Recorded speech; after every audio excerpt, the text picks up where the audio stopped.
मंडळी आपण एक पानांची सिरीज चालू करूयात. आयुर्वेदामध्ये बऱ्याच गोष्टी आपण वापरत असतो. म्हणजे पानं आहेत, फुलं आहेत, मुळं आहेत, खोडं आहेत. नंतर खोडाची त्वचा आहे, मुळांची त्वचा आहे. अशा बऱ्याच गोष्टी आयुर्वेदामध्ये औषधामध्ये वापरायला सांगितलेल्या आहेत. त्यापैकी पान जे सहज आपल्याला उपलब्ध होऊ शकतं, ते आपण कोणकोणत्या वनस्पतींचं आणि कोणकोणत्या आजारांमध्ये वापरू शकतो, त्याची एक मिक्स सिरीज बनवणार आहे. त्या सिरीजमधलं पहिलं माळलेलं फूल म्हणजे अडुळसा. अडुळसा आपल्या सगळ्यांना माहिती आहे. अडुळशाचा काढा आपण ऐकत असतो.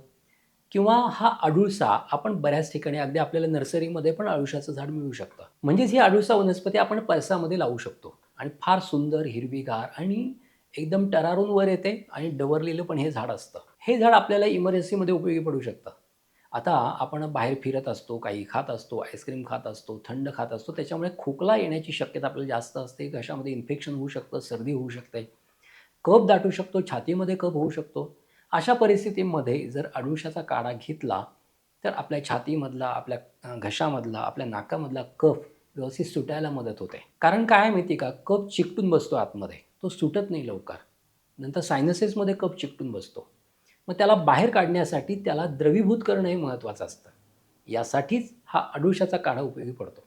त्यासाठी करायचं काय? त्याच्यासाठी अडुळशाच्या झाडाची 3 ते 4 पानं घ्यायची, त्याच्यात 4 कप पाणी घालायचं, छान उकळायचं, 1 कप करायचं, गाळून घ्यायचं आणि सकाळी रिकाम्या पोटी आणि रात्री झोपायच्या आधी हा काढा घ्यायचा.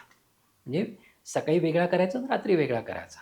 असं केल्याने हळू छातीमधला कफ मोकळा होतो, पोटामधला कफ कमी होतो, घशामधला कफ कमी होतो, सायनसेसमधला कफ बाहेर यायला लागतो आणि हा कफ व्यवस्थित सुटल्यामुळे, त्याच्यापासून मुक्त झाल्यामुळे खूप छान वाटतं आणि कफाचा खोकला पण लवकर कमी होतो.